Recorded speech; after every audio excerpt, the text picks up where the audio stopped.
What would you do if the last 3 nights of your life were to be spent in a cold, dark dungeon, waiting for a dark ritual? Could you find hope in the face of such betrayal? And what ancient secrets whisper from the shadows of a forgotten crypt? Share your thoughts in the comments below. The first shock was not the cold, nor the rough stone against her cheek. It was the scent. The air in the oubliette was a physical presence, a thick, wet blanket of decay, old moss, and the faint, metallic ghost of long-spilled blood. It was the smell of forgotten things, of time itself, grinding to a halt deep beneath Castelul Negru. 75 years of life, of ruling, of breathing the crisp, pine-scented air of Transylvanian nobility, had not prepared Countess Margareta von Drăculești for this profound sensory violation. She tried to push herself up, but a sharp, biting pain flared in her wrists. Her hands were bound behind her back. She craned her neck, the vertebrae cracking in the silence, and saw them in the sliver of crimson moonlight filtering through a high, barred window, chains of polished silver, glowing with a soft, malevolent light against the dank gloom. They were not merely restraints, they were a message, a statement of her new reality, her utter powerlessness. A dry, rattling cough escaped her lips, the sound swallowed by the oppressive silence. Memories, sharp and fragmented, pierced the fog of her disorientation. Her daughter's face, once so full of vibrant life, now a mask of cold, alabaster perfection. Elisabetta's eyes, once the green of a summer forest, now gleaming with the predatory, ruby hunger. Join us, Mother. Embrace eternity. Shed this mortal weakness. Margareta's own voice, hoarse but firm, echoed in her mind. I would rather shed this mortal coil than become a creature of the night. I will not dine on the lifeblood of those I have sworn to protect. The argument that followed was a blur of hissed accusations and cold fury, but the final image was clear. Elisabetta's lips, pulled back from unnaturally sharp canines in a snarl, and her command to the shadows. Strong, cold hands had seized Margareta, the very guards who had saluted her for decades now manhandling her with impersonal strength, dragging her down into the heart of the mountain her family had called home for centuries. A soft scraping sound pulled her from the past. Her heart, a frantic, trapped bird in her chest, hammered against her ribs. She strained her ears, her aged eyes trying to pierce the darkness. The crimson light from the window painted a bloody stripe across the floor, illuminating a patch of damp straw and a scurrying beetle. Then a voice, smooth as polished obsidian and just as cold, slithered from the shadows beyond the light. The silver is not for your strength, Countess. It is for ours, to contain the resonance of your lineage. A figure emerged from the darkness, moving with an unnatural, fluid grace that defied the very laws of physics. Lord Vladislav Corvinus. He was, as always, impeccably dressed in dark, tailored clothing, his long, black hair framing a face of stark, pale beauty. But his eyes, the color of fresh blood, held no beauty. They held only a timeless, predatory intelligence. My lineage, Margareta rasped, her throat parched. Is that what this is about? The purity of the Drăculești blood? A faint, cruel smile touched Vladislav's lips. In a manner of speaking, your blood is a key, Margareta, a catalyst. For 3 nights, the blood moon will wax in the sky, and for 3 nights, a portion of your life's essence will be used in our rites. It will grant us power your mortal mind cannot comprehend. He knelt before her, his movements eerily silent. He was so close she could smell the cold, ancient stone scent of him, a stark contrast to the organic decay of the dungeon. On the 3rd night, when the moon is at its fullest and most potent, the final ritual will be completed. Your sacrifice will open a gateway to a new era for our kind. You should feel honored. A hot spike of defiance, born of 75 years of command, surged through her. Honor. You speak of honor as you chain an old woman in a pit. You, who corrupted my own flesh and blood. The smile vanished. His face became a cold, impassive mask. Elisabetta was not corrupted. She was enlightened. She saw the future, and she chose it. You chose the past, and the past has a habit of burying its occupants. He stood, looking down at her as if she were a specimen. Rest, Countess. Conserve your strength. You will need it. He turned and melted back into the shadows, his departure as silent as his arrival. Despair, cold and heavy, threatened to crush her. She was alone, betrayed, a sacrificial lamb awaiting the knife. She closed her eyes, the image of the blood-red moon burning behind her eyelids. But then another sensation, faint but distinct, brushed against the edges of her consciousness. It was not a sound, not a smell. It was a vibration, a deep, subterranean hum that seemed to emanate from the very stones beneath her, and with it a whisper, so faint it might have been her own mind breaking under the strain. Wait! Her eyes snapped open. The whisper was not in the air. It was in her mind, far above, in the labyrinthine servants' quarters. Heinrich Vogel pressed his ear against a cold, stone wall. His heart, a tired, old drum, beat a frantic rhythm against his ribs. He had seen them take her. He had hidden in a dusty tapestry niche, his own breath sounding like a thunderstorm in his ears, as his beloved mistress, the woman he had served since she was a girl, was dragged away. He had to be careful. The castle was no longer safe. Loyalties had shifted, poisoned by promises of power and eternity. He moved through the narrow, torchlit corridors, his slight limp more pronounced with his haste. He knew every secret passage, every forgotten stairwell. His destination was the old armory, which held a forgotten map of the castle's lower levels. He reached a heavy oak door, slightly ajar. Pushing it open, he found the room within dark and silent. But as he stepped inside, a figure detached itself from the shadows beside the door. A large, formidable woman with a stern face and one milky blind eye. Greta walked her in, the keeper of the dungeons. She stood with her arms crossed, her single, good eye fixed on him, gleaming in the dim light. "The dungeons are closed, old man," she said, her voice a low gravelly rumble. "No one goes down, no one comes up, by the Lord Corvinus's order." Heinrich's blood ran cold. He was too late.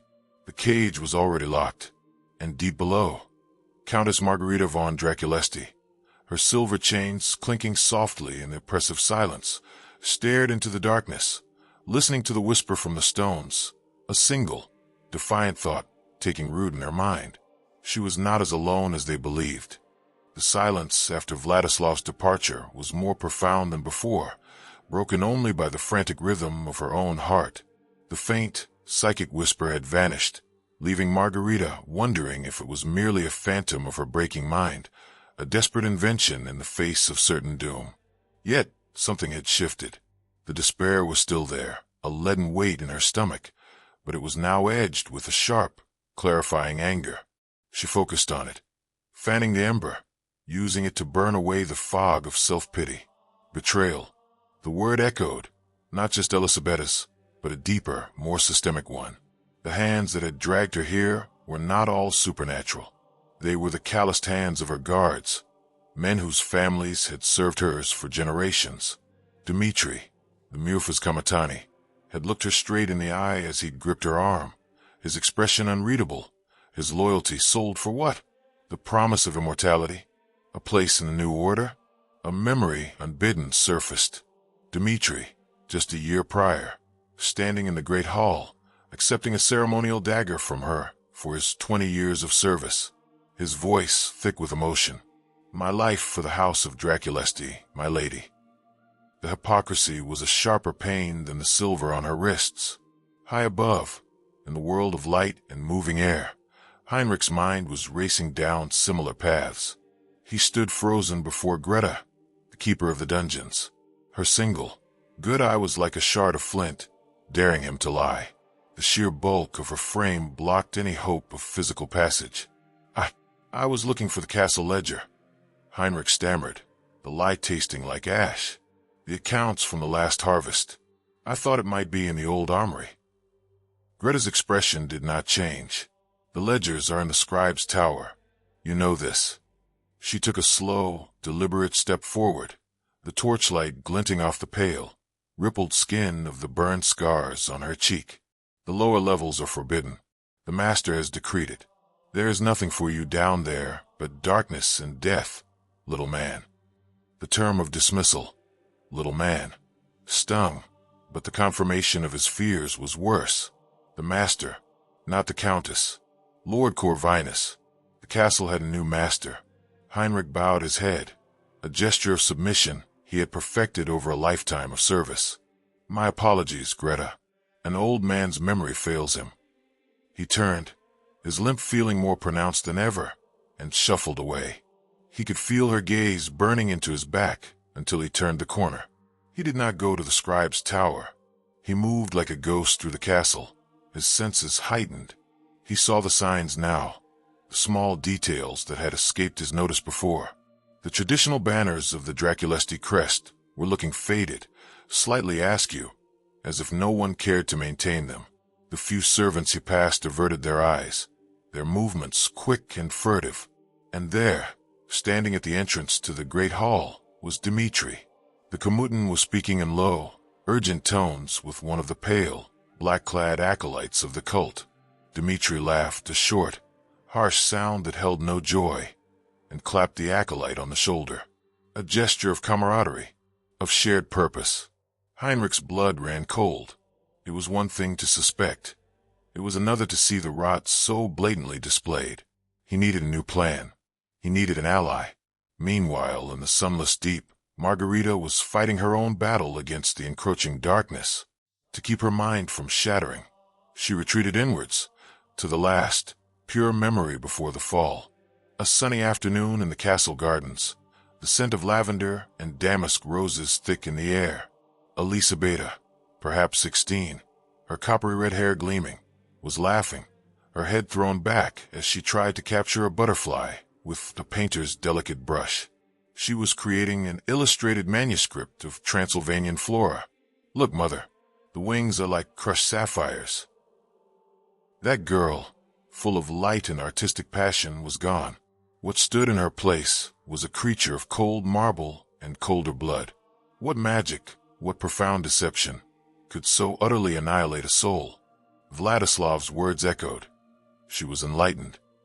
The memory of her daughter's new ruby eyes, so full of a hunger that had nothing to do with food or love, sent a fresh wave of nausea through Margareta. It was not enlightenment. It was erasure. A soft scuffling sound, different from the scraping of vermin, came from the corridor outside her cell. Her breath hitched. Was it Vladislav returning? Another cultist? The sound grew closer, accompanied by the faint, rhythmic tap of a footfall. It stopped just beyond the heavy iron door.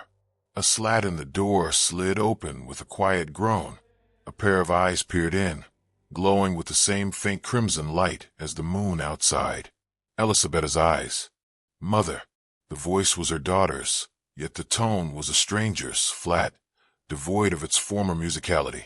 Margareta said nothing. She merely met that unnatural gaze, her own blue eyes reflecting the dim light with mortal defiance. You look uncomfortable, Elisabetta stated, as if observing the state of a piece of furniture. The chains chafe, Margareta replied, her voice rough. A sentiment I'm sure you can no longer appreciate. A flicker of something annoyance crossed Elisabetta's perfected features. There's no need for discomfort. There's only power. You cling to your frailties as if they were virtues. I cling to my soul. Have you come to gloat, or to finally explain why you would do this? To your own mother? Elisabetta's lips tightened. You had a choice. You chose sentimentality over strength. You were the head of a great line, and you let it wither. Lord Corvinus offers it a different kind of life, an eternal one. Your sacrifice will be the seed from which a new, immortal dynasty grows. Can you not see the beauty in that? I see only a monstrous perversion, Margareta whispered, the last of her hope dying at her daughter's clinical, fanatical words. For a long moment, they stared at each other through the slot in the door, a chasm of ideology and damned eternity between them. Then Elisabetta spoke again, her voice dropping, losing some of its rehearsed coldness, revealing a sliver of the daughter she once was, now trapped and desperate to justify her damnation. You don't understand the things I've seen, Mother. The power, it's magnificent. You will understand. In the end, you will see it was the only way. The slat snapped shut, plunging Margareta back into near-total darkness. The encounter had been more crushing than Vladislav's threats. His was the cruelty of an enemy. Elisabetta's was the tragedy of a lost child. But as the echo of her daughter's footsteps faded, that other sensation returned, stronger this time. The deep, subterranean hum vibrated up through the stone floor and into her bones. And the whisper in her mind was clear now, a single, resonant word that carried the weight of ages. Soon, the crimson moon reached its zenith, a swollen, bloody pupil staring down through the high barred window. Its light no longer painted a mere stripe on the floor. It filled Margareta's cell with a pervasive, hellish glow, turning the damp straw the color of rust and the stone walls the shade of dried viscera. The air grew thick, humming with a palpable energy that made the fine hairs on her arms stand on end. It was time. The heavy iron door groaned open, not with the stealth of Vladislav's visit or the hesitation of Elisabetta's, but with a grim, ceremonial finality. Two figures entered first, the twins, Lucian and Lucretia. They moved in perfect, unnerving synchrony, their androgynous forms pale as grubs in the red light, their morose eyes absorbing the light without reflection. They took positions on either side of the door, silent and watchful. Then came Sister Veronica. She was a stark, beautiful contrast to the vampiric pallor of the others.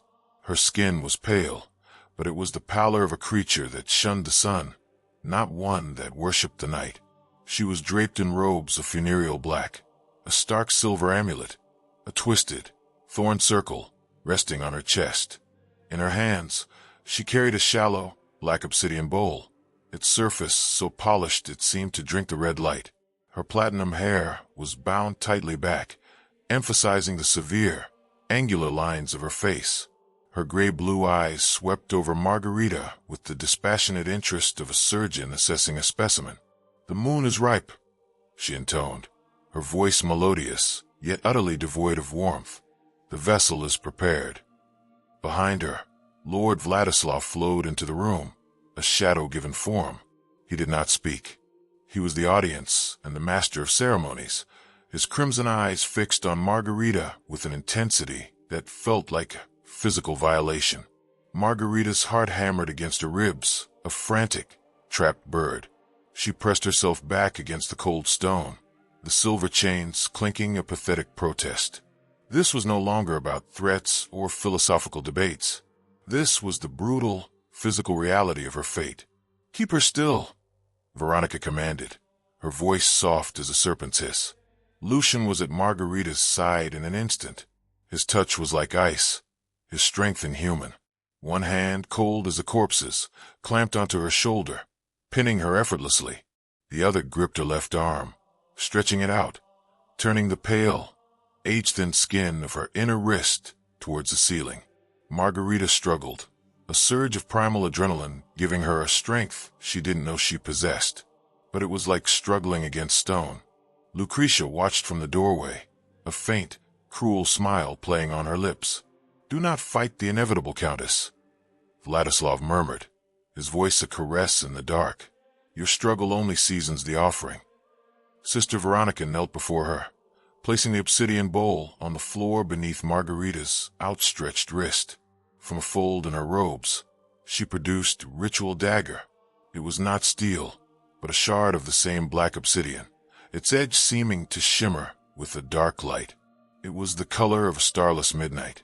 "From the vein of the ancient line, we take the key," Veronica chanted, her eyes glazing over with fanatical fervor, "to unlock the power that in darkness doth lie." Margareta stared, mesmerized by the approaching blade. This was it. The first violation, the first step towards her end.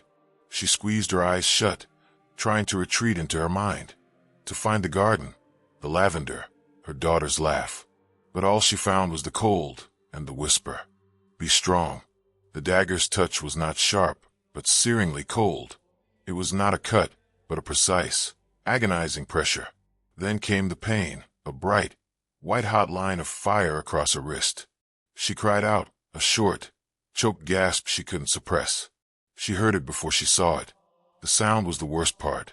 A soft, rhythmic plink, plink, plink as her life's blood, dark and rich in the red light, began to fall from the shallow cut into the waiting obsidian bowl. Each drop echoed in the silent cell like a death knell. Veronica began a low, guttural chant in a language Margareta did not recognize. The words seemed to writhe in the air, coiling with the scent of blood and incense the nun had produced from another pouch. The crimson light in the room seemed to pulse in time with the chanting, growing brighter with each drop of blood that fell. As the ritual reached its peak, a change occurred. The deep, subterranean hum that Margareta had felt earlier intensified, vibrating up through the stone floor until her very teeth rattled. The whispering in her mind became not a single word, but a cascade of sensations: ancient anger, profound loneliness, and a hunger that dwarfed Vladislav's. From the deepest blackness of the oubliette, far below the level of her cell, a new presence stirred. It was not a sound, but a shift in pressure, the feeling of a great eye opening after centuries of sleep. The entity known as Morgathia tasted the blood on the air, the blood of the Drăculești line, and for the first time in a millennium, it was not just aware, it was interested. Vladislav's head snapped up, his smug certainty replaced by a flicker of sharp attention. He felt it too, a ripple in the fabric of the dark energy he was trying to harness. His eyes narrowed, darting towards the floor. What was that? Sister Veronica, lost in her trance, seemed not to notice. The power flows, my lord. The key turns. But Vladislav was no longer listening to her. He was staring into the abyssal darkness of the oubliette's depths, a predator sensing another, far older and more dangerous, in its territory. The plink of blood into the bowl continued. Margareta, weak and lightheaded, felt a strange duality. The physical pain and horror of her situation were acute, yet in the core of her being, a connection was solidifying. The whisper was no longer a comfort. It was a promise. The blood they took was indeed a key, but it was unlocking a door they had not intended to open. The ritual ended as abruptly as it began. Veronica stood, holding the bowl now containing a few ounces of Margareta's blood, its surface shimmering with a dark, oily light. Lucian released her, and Margareta's arm fell limply to her side, blood trickling down her fingers to stain the straw beneath her. As they filed out, the door slamming shut and the bowl crashing home, Margareta was left alone in the pulsating red gloom. The pain in her wrist was a dull, throbbing ache. Her body felt hollowed out, but as she lay there, listening to the fading chant and the receding footsteps, she pressed her bleeding wrist against the cold stone of the floor. A final, clear thought from the ancient presence below flowed into her mind, laced with a terrifying, ancient will. Mine. The cell was no longer just a prison of stone and silver. It was a crucible of pain. The wound on Margareta's wrist, though shallow, burned with a cold fire that seeped deep into her bones. The rhythmic plink, plink of her blood hitting the obsidian bowl echoed in her memory, a torturous cadence that marked the beginning of her end. She felt lightheaded, drained in a way that was more than physical. It was as if they had taken a piece of her soul with that first offering. Yet, in the void left behind, something else was flooding in. The whisper was no longer a distant, fragmented comfort. It was now a constant, low murmur at the edge of her consciousness, like the hum of a vast, subterranean river.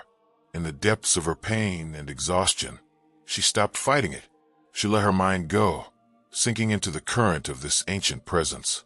Visions, not memories, began to flicker behind her closed eyelids. She saw not the familiar tapestries of her own castle, but a younger, rougher Castelul Negru, its stones freshly hewn, torches battling a wind that smelled of pine and wolf. She saw a woman proud, terrifyingly beautiful, with hair like a cascade of moonlight and eyes the color of a starless midnight. Morgathia, not a skeletal wretch in chains, but a queen, a ruler whose power pulsed from the very mountain they stood upon. She saw her standing before a council of pale, fearful faces, the first fledglings of the vampiric line. Vladislav's ancestors among them, bowing to a power they could not comprehend. Then the betrayal, not by a daughter, but by a protege, a vampire of immense ambition, whose name was lost to time but whose face, in the vision, bore a chilling resemblance to Vladislav's. A ritual, not to draw power from her, but to imprison her, to siphon her connection to the land, to leech her ancient strength and bind her in a tomb of living rock deep below the castle, using her own blood as the seal. The vision shifted. Centuries of darkness, the slow, agonizing drain of her essence, fueling the rise of the very cult that now sought to use Margareta for a similar, yet grander purpose. The whisper in her mind was no longer just a word. It was a symphony of rage, of loss, of a patience that had been forged in the fires of millennia. They took my throne, they took my light, they used my children's blood to crown a false king. Margareta's eyes snapped open. The connection was not one of mere sympathy. It was one of shared destiny. She was not just a key for Vladislav's ritual. She was a catalyst for Morgathia's reckoning. The blood of Drăculești that flowed in her veins was the same blood that had been used to bind the Ancient One. And now, it was being used again, weakening those ancient bonds with every drop they spilled. A grim, unthinkable plan began to form in the darkest corner of her mind. What if she did not fight the rituals? What if she surrendered to them? Let them take her blood, let flow freely into their dark rites. For every drop that fed Vladislav's ambition, was it not also watering the roots of Morgathia's wrath? High above, in the musty silence of the castle scriptorium, Heinrich held his breath. The key, heavy and iron, had turned with a satisfying clunk in the ancient lock of the archives. Father Cornelius, his hands trembling more than usual, had slipped it to him in the shadowy recesses of the chapel, his eyes full of a fearful guilt. "I can do nothing more, Heinrich," the old priest had whispered, the scent of old incense and fear clinging to his robes. To look the other way is one thing. To raise a hand against them, I am not strong enough. May God forgive me. "He may, Father," Heinrich had replied, his voice tight, "but I am not sure the Countess will." Now, surrounded by towering shelves bowed under the weight of parchment and leather-bound volumes, Heinrich lit a single tallow candle. The flames sputtered, casting long, dancing shadows that seemed to recoil from the knowledge stored here. He was looking for a specific ledger, the one the family called the Black Tome. It was not a book of accounts, but a chronicle of the castle's darkest secrets, started by the first Drăculești to lay stone upon stone. He found it on a bottom shelf, thick, bound in what looked like petrified dragon hide, its pages made of vellum. His gnarled fingers, more suited to polishing silver and pouring wine, trembled as he opened it. The script was archaic, the language a mix of Latin and Old Romanian. He squinted, his mind translating slowly. He read of the founding, of the pact with the spirit of the mountain. He read of the coming of the Pale Court, the first vampires. And then, his blood running cold, he found it.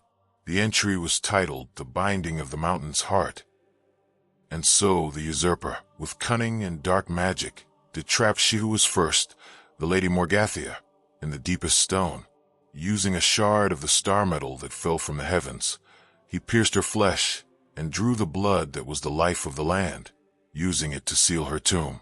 Her power, thus contained, has fed our line and granted us longevity, but the bond is a chain that weakens with the passing of generations. Should the blood of the binder be spilled again in ritual upon the seal, the prison may break. Heinrich stared at the words, the candlelight flickering in his wide, horrified eyes. This was it. This was the truth Vladislav either did not know or did not care about. His ritual wasn't just about gaining power. It was about shattering a cage, and he was using Margareta as the hammer. He wasn't just sacrificing her. He was risking unleashing something that made him look like a petulant child. He needed to get this information to Greta.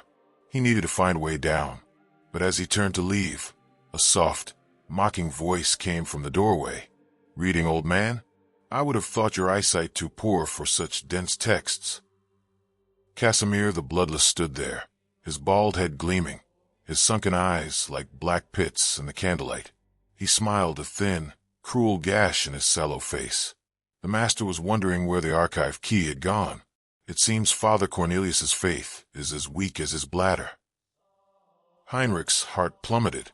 He was caught, and the knowledge that could save them all was trapped in the room with the creature who had lived 5 centuries. The air in the archive grew deathly cold, the single tallow flame guttering as if in the presence of a spectral wind. Casimir the Bloodless took a step forward, his movements unervingly silent. His sunken eyes, black as the spaces between stars, were fixed on the heavy tome in Heinrich's hands. The black tome, Casimir mused, his voice a dry rustle of parchment, filled with the fanciful fears of mortals. Did you find what you were looking for, little servant? A prayer to save your mistress. Heinrich's mind raced, a frantic animal trapped in a cage of his own aging flesh. The book felt like a lead weight, the knowledge within it now a death sentence. He could not fight. He could not outrun.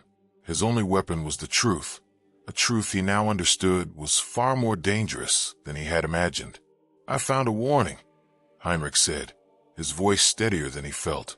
He met the vampire's gaze, putting every ounce of his 70 years of earned dignity into it.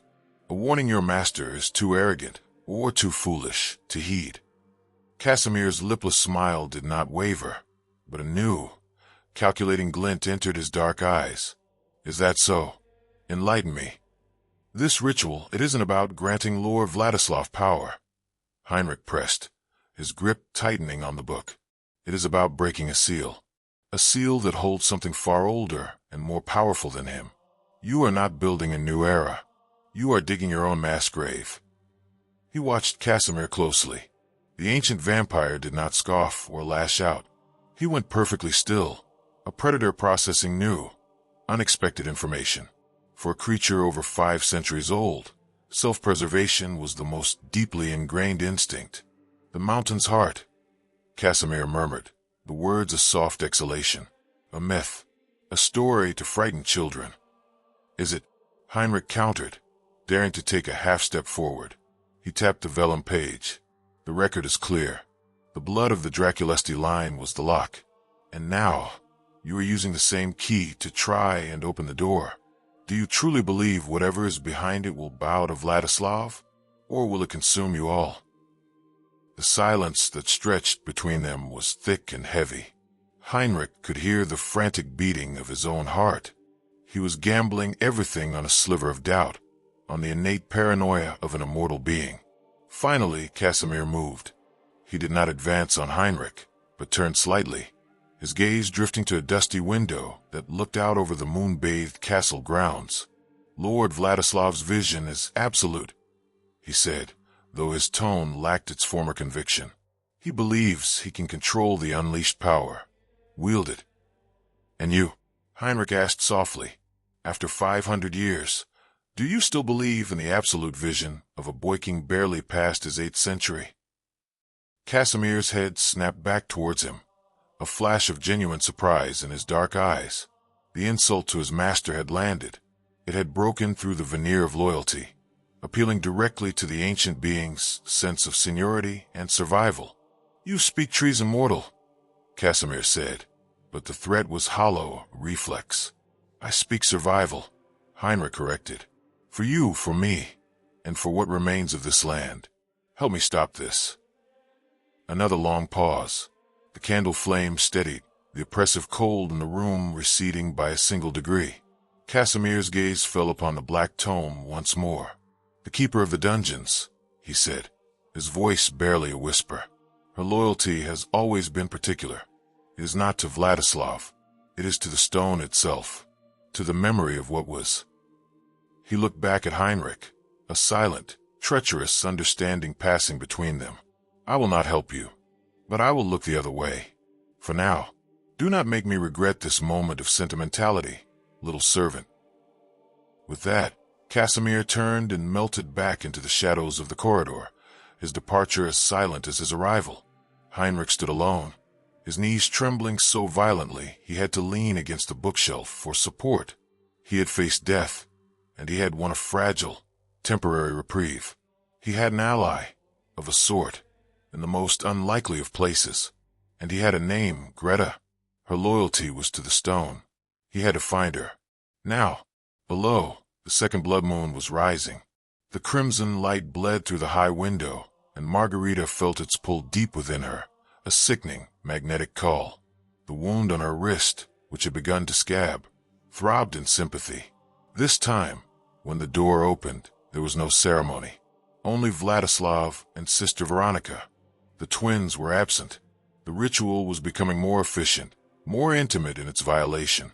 "The connection strengthens," Vladislav said, his eyes glowing with fervent light. He watched as Veronica prepared the obsidian bowl and dagger. "I can feel it. The gateway trembles." Margareta did not struggle as Lucian had held her before. She met Vladislav's gaze, and for the first time, she did not look away in fear or defiance. She let him see the emptiness she had cultivated, the resignation. It was a mask, behind which her true plan festered.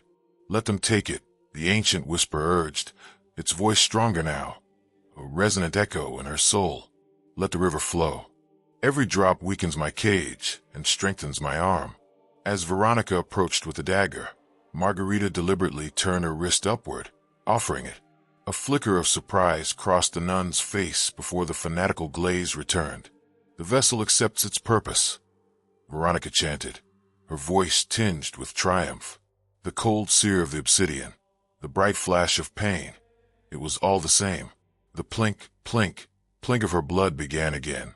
But this time, Margareta focused not on the horror, but on the sensation of release. She imagined her blood not as something being stolen, but as something being given. A key, turning a lock deep, deep below. The subterranean hum vibrated up through the stone, stronger, more aggressive. The walls of the oubliette seemed to groan.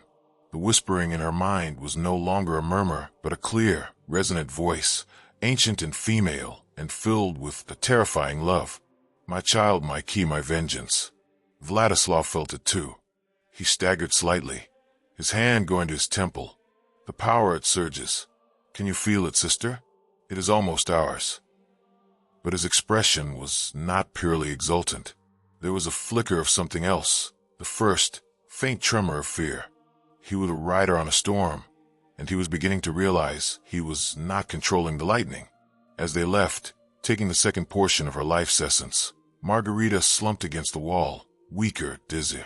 But a grim smile touched her bloodless lips. She could feel the stones around her breathing. The prison was becoming a womb, and something ancient was ready to be born. The second ritual had left Margareta hollowed out, a vessel scraped clean. A profound fatigue clung to her, heavier than the silver chains. Each breath was a conscious effort, drawing in the foul, metallic air of the oubliette. The crimson light of the waning moon seemed to leach the remaining warmth from her body, leaving her shivering on the cold stone. But within that deepening physical weakness, her connection to Morgathia blazed brighter than ever. It was no longer a whisper or a voice, but a shared consciousness. She felt the Ancient One's impatience as a physical pressure in her own skull, her ancient rage as a hot coal in her own gut. The vibrations through the stone were constant now, a deep, resonant chord that promised imminent rupture. It was in this state of blurred boundaries between her own soul and the imprisoned entity that the ghosts came. It began as a drop in temperature so sudden and severe that Margareta's breath plumed in the air before her, a white ghost in the red gloom. The pervasive hum from below faltered, replaced by a new sound, the faint, metallic clinking of chain mail and the agonized groan of rusted iron hinges. A figure coalesced from the shadows in the corner of her cell, drawing substance from the darkness itself. It was a man, or the spectral memory of one, clad in tarnished, ornate plate armor. He was semi-transparent, his form flickering like a candle flame. A thick, dark mustache adorned a face contorted in a perpetual snarl of rage and pain. His eyes, hollow and burning with a cold, phosphorescent light, were fixed on Margareta. From his chest plate and the phantom banner he clutched, dark, viscous blood seemed to eternally seep. Vlad the Impaler, the spirit of her own infamous ancestor. "You!"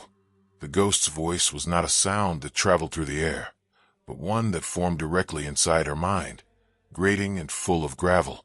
Draculesti, blood betrayed. Margareta could only stare, her own suffering paling before the raw, eternal torment radiating from the specter. He defiles my rest, this upstart, this pup. The ghost of Vlad snarled, gesturing violently upwards, towards where Vladislav presided. He seeks to claim what is mine, to twist my legacy into this sycophantic cult. The ghost paced, his armored boots making no sound on the stone. I spilled rivers of blood to forge a nation, to make the world fear our name, not to cower in the dark, sucking the life from peasants like common leeches. His fury was a blizzard, chilling her to the marrow, but beneath the rage, Margareta sensed something else, a shred of twisted, nationalistic pride, a perverted honor that was utterly offended by Vladislav's methods. And you? The ghost stopped, his burning gaze pinning her to the wall. You lie here, waiting for the knife.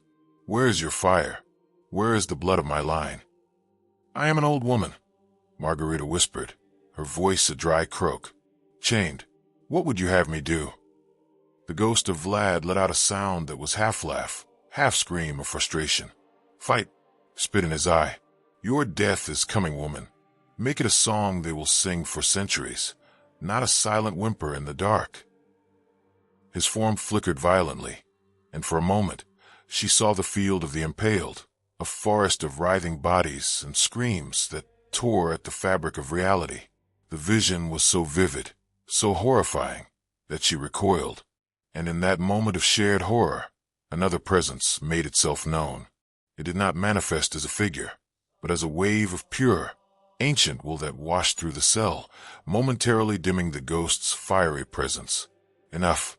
It was Morgathia. Her voice, directed at the ghost, was not a whisper but a command that shook the very foundations of time. The ghost of Vlad staggered, his spectral form rippling. He turned his burning gaze towards the floor, as if he could see through the stone to the entity below. A look of sheer, primal recognition crossed his face, the look of a tyrant realizing he is in the presence of the true empress. You, he breathed, his voice losing its bluster, filled instead with a shocking, grudging awe. They said you were a myth. I am the stone upon which your fortress was built, little king, and the grave that awaits the usurper. Your rage is a spark. Mine is the conflagration. Now, be silent and witness. The ghost of Vlad the Impaler, the man who had terrified nations, bowed his head. It was not a gesture of submission, but of acknowledgement. He faded, his form dissolving back into the shadows, but Margareta could feel his presence remaining, a watchful, vengeful audience to the final act. The encounter left her trembling, but also strangely empowered. The approval of such a monstrous ancestor should have sickened her, but in the face of Vladislav's cold, fanatical evil, the ghost's hot, bloody rage felt almost pure, and Morgathia's dismissal of him cemented her terrifying majesty. The message was clear. The players were all taking the stage. The spectral history of this cursed place was aligning, not with Vladislav, but against him. Above, Heinrich found Greta not at her post, but in the old guard's mess, honing a massive, wickedly sharp dagger with a steady, rhythmic scrape of stone on steel. She did not look up as he approached. The bloodless one let you live, she stated, her one good eye fixed on her work. A curious thing. He let knowledge live, Heinrich corrected, his voice low. He stood before her table, feeling small and frail. He knows what Vladislav is too arrogant to see. Greta's honing paused for a single second, then resumed. And what is that? That he is not opening a door to power. He is breaking down the dam that holds back the flood. Heinrich leaned forward, his hands gripping the edge of the rough wooden table. Your loyalty, Greta.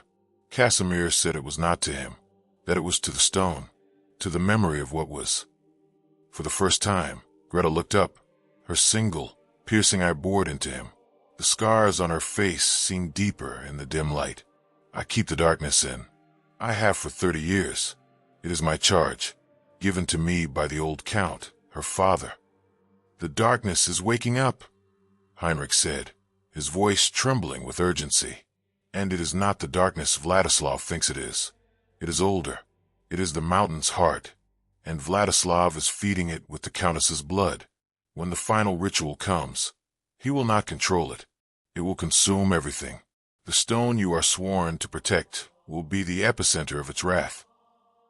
Greta stared at him for a long, silent moment. The only sound was the crackle of the torch on the wall. Then, slowly, she set down her dagger and the whetstone. "The secret ways are known to me," she said, her voice a low rumble. "But they are watched. The twins have the senses of bats and the cruelty of cats. We will have one chance. On the final night, when all eyes are on the ritual." "What must we do?" Heinrich asked, his heart soaring with a fragile hope. Greta's lip curled into something that was not a smile. "We must walk into the belly of the beast, and we must be ready to die there." The silence in the guard's mess was absolute, broken only by the frantic hammering of Heinrich's own heart. Greta's words hung in the air, not as a threat, but as a simple, grim statement of fact. We must be ready to die there. He looked at the massive woman, at the network of scars that mapped a lifetime of violence, at the single, flinty eye that held no fear, only a resolute acceptance. This was not a hopeful alliance. It was a pact with the executioner. "What is your plan?" Heinrich asked, his voice barely a whisper. Greta stood, her frame seeming to block out the torchlight. "The main entrance to the oubliette is a death trap, guarded, warded, and watched. But the mountain is old, and old things have weaknesses." She moved to the far wall, where a large, faded tapestry depicted some forgotten hunting scene. With a grunt, she pulled it aside, revealing not stone, but a patch of darker shadow, a low, narrow archway, barely large enough for a man to crawl through. A damp, cold breath of air, smelling of wet rock and profound age, sighed out from the darkness. "The Builder's Passage," Greta said, "forgotten by all but the keepers. It leads to a grate in the oubliette's lowest level, just above the sump. It is a foul, treacherous climb, and it opens into the very pit where the Ancient One is chained." Heinrich felt a chill that had nothing to do with the draft. To go there? To voluntarily enter the lair of the entity that fueled all this darkness? "It is the only way," Greta stated, reading the horror on his face. "While Vladislav and his sycophants are focused on their ritual in the main chamber, we will come from below. The element of surprise is our only weapon." "And the Countess?" Heinrich asked. "How do we reach her?" "The ritual chamber and her cell are connected by a short corridor. If we can create a diversion, cause enough chaos, we might be able to break her out during the confusion." Greta's eye gleamed. "The Ancient One, she does not wish to be a tool for Vladislav. Her rage is her own. Perhaps we can redirect it." It was a desperate and sane plan, a gamble on a scale Heinrich could scarcely comprehend. He thought of Margareta, frail and silver-chained, her blood being siphoned away. He thought of young Thomas, waiting nervously in the stables, trusting his grandfather to set things right. He nodded a sharp, jerky motion. "We do it." "Good," Greta grunted. "Now we need the boy." "Thomas." "No, he is just a child. I will not." "He is young and agile, and small enough to navigate passages you and I would struggle with," Greta interrupted, her voice leaving no room for argument. "And we need every hand. His task will not be in the deep. He will be our lookout, our messenger. If we fail, he must get word to Baron von Schwarzwald. Now fetch him. We have until the full moon to prepare. And we need one thing more." "What?" "A weapon," Greta said, her gaze drifting back to the hidden passage. "Not of steel, the shard of star metal, the very one used to bind Morgathia. It is the only thing that can harm a being as old as Vladislav. It is down there, in the dark with her." Below, the atmosphere in the oubliette had become a living entity. The air was so thick with nascent power that it was becoming difficult to breathe.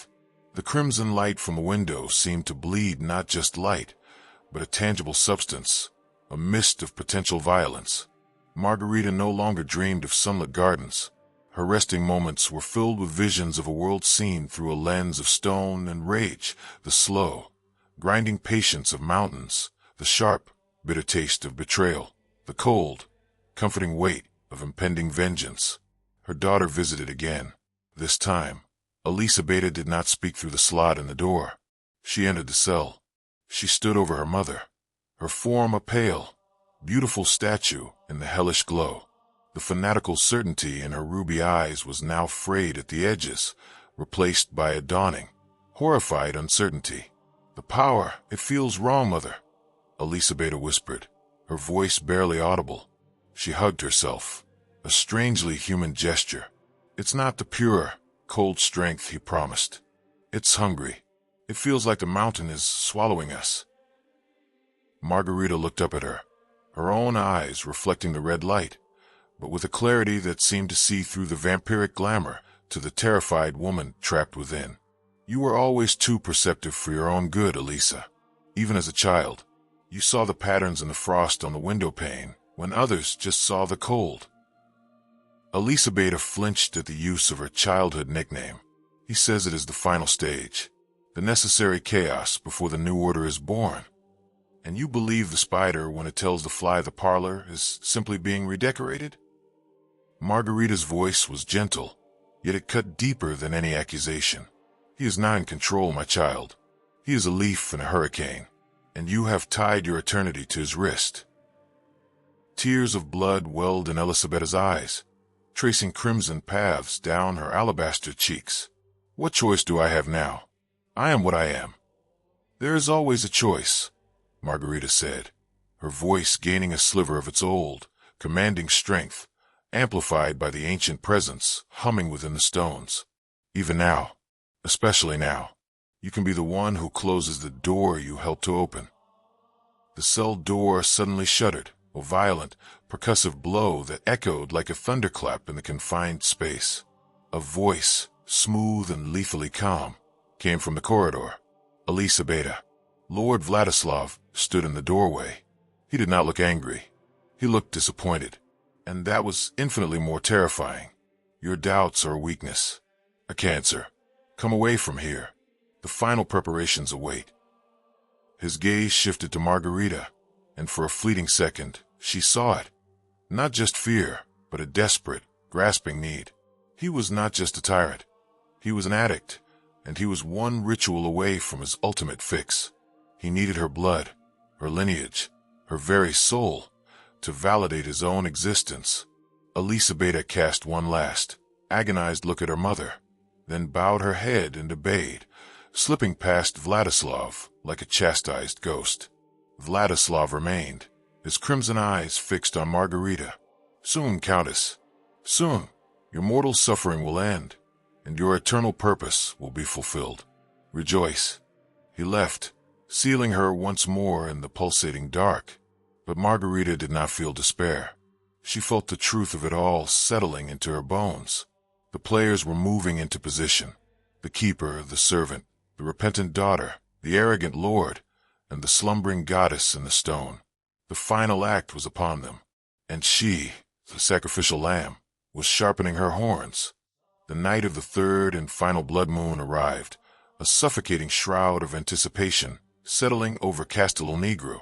The air itself was a physical weight, thick with the coppery scent of ozone and the cloying perfume of night-blooming flowers used in the cult's preparations.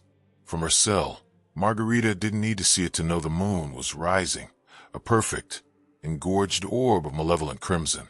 She could feel it in the frantic hammering of her heart, in the way her blood seemed to simmer in her veins, called forth by a celestial siren song. The deep, subterranean hum had become a constant, teeth-rattling roar. The whispers were gone, replaced by a single, focused imperative from Morgathia that resonated in her very marrow. Now, high above, in a forgotten stable storeroom, the final, desperate plan was set in motion. The air was tense, thick with the smell of old hay, horse sweat, and fear. "You remember the signal?" Heinrich whispered, his hand on his grandson's trembling shoulder. Young Thomas's face was pale, his eyes wide, but he nodded, his jaw set with a determination that belied his 16 years. The green flare from the eastern tower, Thomas recited, his voice tight. If I see it, I take the swiftest horse and ride for Baron Schwarzwald. I tell him the mountain is waking. Do not wait for us, Greta added, her bulk a formidable shadow in the dim light. She checked a heavy pack on her back, rope, hooks, a heavy hammer, and a water skin that did not contain water. Your task is to warn the world if we fail. It is the most important task of all. Thomas nodded again, swallowing hard. Greta turned to Heinrich. Her one good eye appraised him, the old servant looking frail and out of place next to her warrior's frame. Stay close. Do exactly as I say, and do not falter. Without another word, she led them to a hidden hatch concealed under a pile of moldering feed sacks. She pulled it open, revealing a yawning shaft of pure blackness that exhaled a breath of ancient, tomb-damp air. This was the true entrance to the Builder's Passage. The descent was a journey into a nightmare. The passage was not a neatly hewn staircase, but a treacherous, near-vertical chimney of jagged rock, slick with condensation and veiled in thick spiderwebs that clung to their faces like ghostly fingers. They moved in silence, their progress measured by the scuff of their boots and their ragged breathing. The only light came from a small, shuttered lantern Greta carried, its feeble beam dancing over the oppressive darkness. The air grew colder, heavier, with every foot they descended. The psychic pressure from below intensified, a buzzing static that clouded the mind and set the nerves on edge. Heinrich felt it as a mounting dread, a primal urge to turn back. For Greta, it was a familiar foe, a constant pressure she had guarded against for decades. But now, they were walking directly into its source. After what felt like an eternity, the shaft opened into a wider, horizontal tunnel. The sound of dripping water was constant here, and the walls wept a slimy, phosphorescent fungus that cast a sickly green glow. They had reached the deepest level, the very foundations of the mountain. Greta stopped, holding up a hand. She pointed ahead. A rusted iron grate was set into the tunnel wall. Through its bars, they could see a vast, cavernous space, the base of the oubliette. It was a terrifying sight. The floor was a shallow pool of black, stagnant water, from which jutted sharp, slime-covered rocks. And there, in the center, chained to the living rock of the mountain with manacles thicker than a man's thigh, was the source of the hum, the whisper, the pressure. Morgathia. She was not the beautiful queen of Margareta's vision. 2 millennia of imprisonment had rendered her into something else entirely. Her form was skeletal, draped in skin like ancient, cracked parchment. Her hair was a wild, flowing mane of the purest white, seeming to move in a wind that wasn't there. And her eyes, they were open, and they were completely, utterly black, pools of obsidian that held the cold, patient void of deep space. She was perfectly still, but the power radiating from her was a physical force, making the air shimmer. And there, driven into the rock between her feet, was a pulsating shard of pure, metallic blackness. It was about the length of a dagger, and it seemed to absorb the sickly green light, radiating a cold that burned the skin even from a distance. The star metal shard, the key to her prison. The shard, Heinrich breathed, his voice full of awe and terror. As if hearing his thought, Morgathia's head, which had been bowed, slowly lifted, those utterly black eyes fixed directly on them through the grate. There was no recognition, no plea, no gratitude. There was only an ancient, fathomless will, a voice not in their minds, but seemingly formed from the very air and water around them, spoke a single, clear word. Free me. The command was irresistible. It bypassed thought, speaking directly to the soul. Greta, without hesitation, raised her heavy hammer and brought it down on the rusted lock of the grate. The sound was a deafening clang that echoed through the cavern like a bell of doom. The moment the grate screeched open, a wave of pure, undilated power erupted from Morgathia, throwing both Heinrich and Greta back against the tunnel wall. The water in the sun began to boil. The chains holding her glowed white-hot. Above them, in the ritual chamber, the ground trembled violently. The final blood moon ritual was about to begin. and the sacrifice at its heart was no longer just a key. She was a catalyst for an apocalypse. The tremor that shook the oubliette was not a subtle vibration, but a violent convulsion, as if the mountain itself were shrugging off a millennia-long slumber.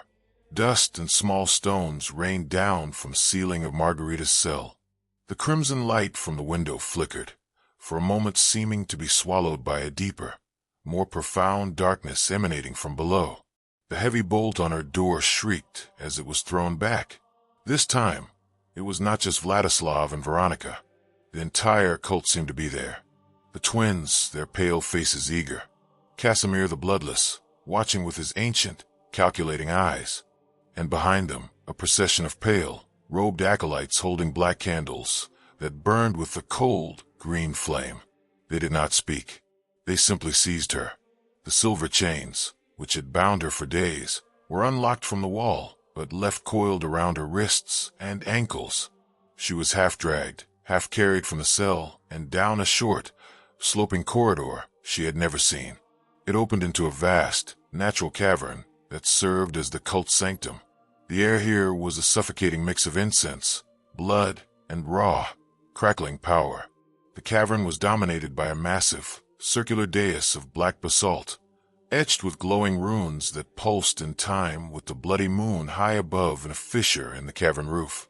At the center of the dais was a stone altar, stained dark with the residues of countless dark offerings. "Bind her," Vladislav commanded, his voice ringing with a fervor that bordered on madness.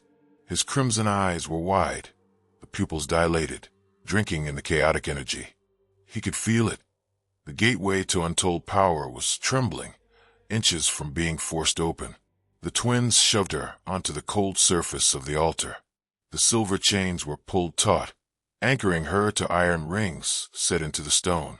She was spread-eagled, utterly vulnerable, the centerpiece of this nightmare tableau. She could feel the deep, aggressive hum of Morgathia's power rising through the altar, a counterpoint to the shrill, demanding energy of the ritual. Sister Veronica stepped forward, holding the obsidian bowl and the ritual dagger.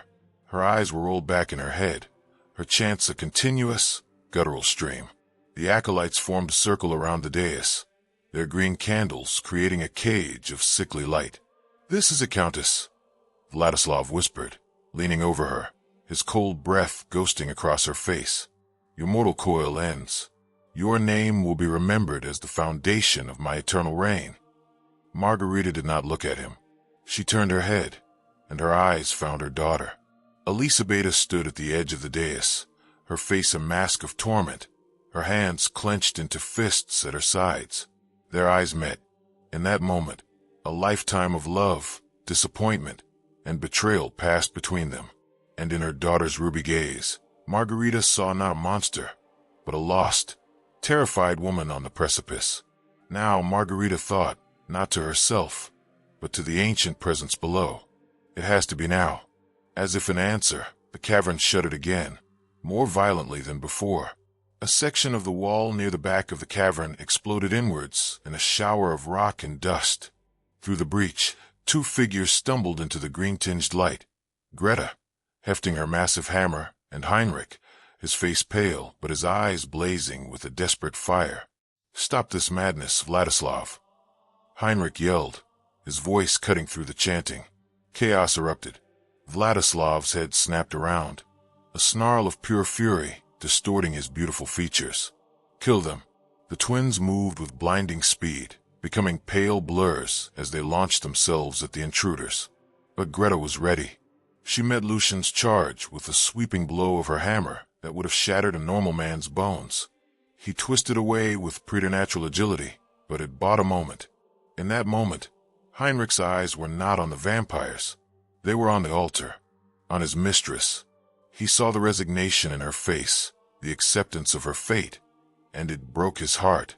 But he also saw something else, a flicker of command, a silent plea. This was not a rescue. It was a diversion. Sister Veronica, disturbed from her trance, hesitated, the obsidian dagger poised above Margarita's chest. It was the opening Elisabetta needed. With a cry that was half sob, half battle shout, Elisabetta von Drăculești moved. She did not attack the intruders. She did not defend her master. She lunged at Sister Veronica, moving with the full, terrifying speed of her kind. She slammed into the nun, sending the obsidian bowl and dagger clattering across the dais, the precious, accumulated blood spilling like cheap wine onto the stone. "No," Vladislav roared, the sound echoing with a force that was not entirely his own. The ground beneath their feet heaved. The runes on the dais flared blindingly bright, then began to flicker and die. But it was too late. The final catalyst had been introduced into the ritual chamber. Not just Margarita's blood, but the one thing Vladislav had not accounted for: choice. An act of free will, of sacrifice, in the heart of his controlled darkness. The cavern floor in the center of the dais, directly below the altar, cracked open with a sound like the world breaking in two. A pillar of pure, black energy, shot through with veins of furious crimson, erupted from the fissure. It did not feel like power to be wielded. It felt like judgment. And from the heart of that darkness, a figure began to rise.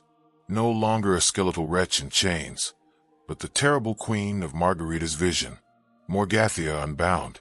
Her hair was a storm of white lightning, her eyes twin supernovas of vengeful night. She hovered above the broken dais, and her gaze fell upon Lord Vladislav. His triumph turned to ash in his mouth. The power he had sought to control now looked upon him, and it found him wanting. The final ritual was over. The reckoning had begun. Time fractured. The world became a series of frozen tableaus, illuminated by the hellish glow of Morgathia's wrath and the dying sputter of the cult's green candles. Vladislav stood transfixed, his face a perfect mask of usurped glory. The power he had craved, the throne he had sought to build, was now a vengeful goddess staring him down. His hand, which had been raised to command, now hung limp at his side. The ancient, primal fear Casimir had spoken of was now his entire reality. The twins, caught mid-lunge towards Greta and Heinrich, froze like statues, their predatory grace rendered absurd by the overwhelming presence that filled the cavern. Lucian's snarl was stuck on his face. Lucretia's cruel smile had become a rictus of terror. Sister Veronica scrambled on the floor, her chants replaced by ragged screams as she tried to claw her way back from the abyssal fissure. The spilled blood of the Countess, searing her hands like acid. Heinrich and Greta were thrown back against the cavern wall by the psychic shockwave, their personal struggle momentarily irrelevant in the face of the cosmic scale of the vengeance being unleashed. And Elisabetta, having thrown herself at Veronica, now knelt on the dais, her head bowed, not in submission to Vladislav, but in awe and terror before the resurrected source of her family's ancient power. Only Margarita, still chained to the altar at the epicenter of the storm, seemed calm. The silver chains no longer felt like restraints, but like conduits. The last of her strength was bleeding out, but it was mingling with a river of power, so vast it felt like returning home. She watched Morgathia rise, and she felt not fear, but a profound, terrifying sense of completion. Morgathia's voice, when it came, did not echo. It simply was, replacing all other sound, resonance that vibrated in the bones and the soul. Little usurper. Her gaze was fixed on Vladislav. She raised a hand, not of flesh and bone, but of solidified shadow and ancient stone. Vladislav was lifted into the air, his form contorting, not in physical pain, but in spiritual agony. The stolen power, the centuries of life leached from the land and from beings like her, was being ripped from him. He screamed a high, thin sound, as his form began to desiccate, crumbling to dust that was sucked into the maelstrom of dark energy around Morgathia. He was not simply killed. He was unmade, erased. Her obsidian gaze then swept the chamber.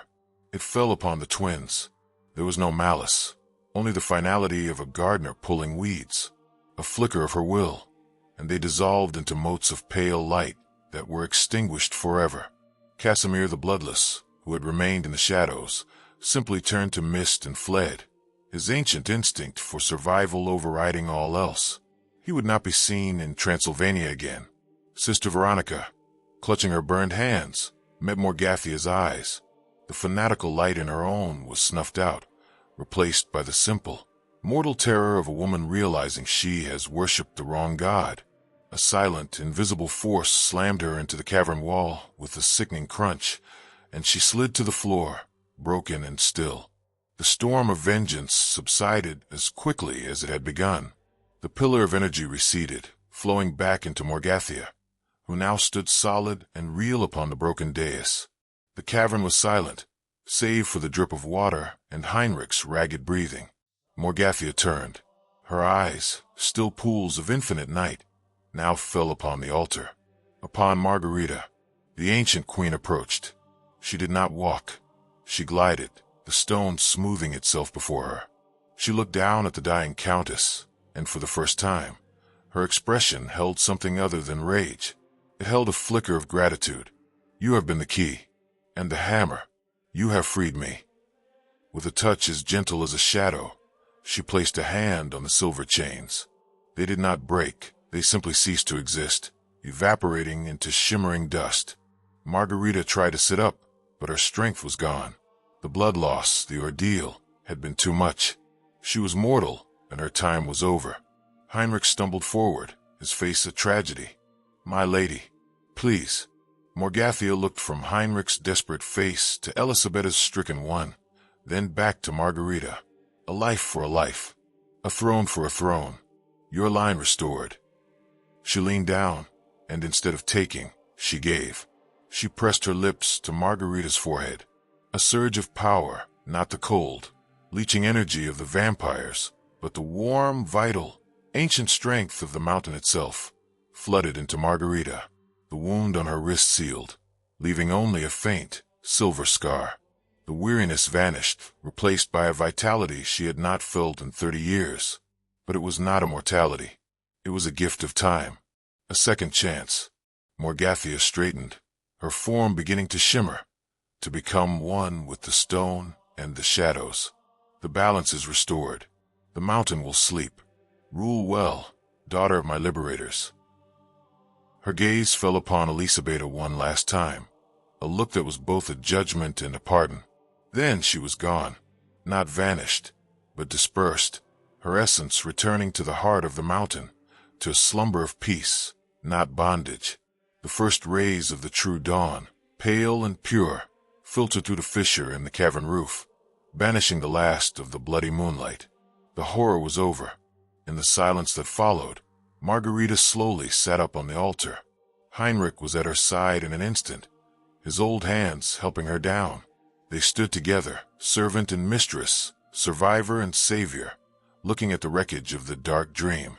Elisabetta remained on her knees, weeping silent, bloody tears. She was still a vampire. That curse remained. But the cult was broken. The master was gone. Margareta walked to her daughter and placed a hand on her shoulder.